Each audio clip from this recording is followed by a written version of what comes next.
এসআইআরে যে ২৭ লক্ষ ভোটারের ভাগ্য ঝুলেছিল ট্রাইব্যুনালে, তার মধ্যে রাজ্যে বিধানসভা নির্বাচনের প্রথম দফা ভোটের আগে ১৩৯ জনের নাম এসেছিল ভোটার লিস্টে।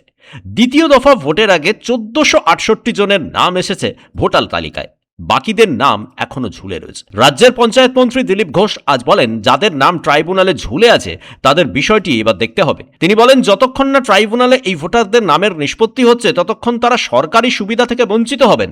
সরকারি সুযোগ থেকে তারা যাতে দীর্ঘদিন বঞ্চিত না থাকেন তার বিশেষ ব্যবস্থা করতে হবে, বললেন দিলীপ।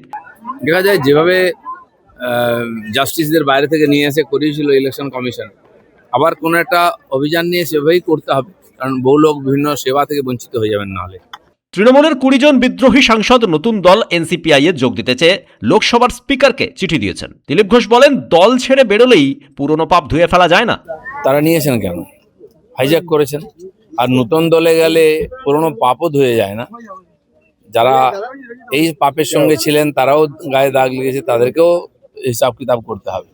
বাংলায় যে বুলডোজার চলবে তা আরও একবার জোর দিয়ে বললেন দিলীপ ঘোষ।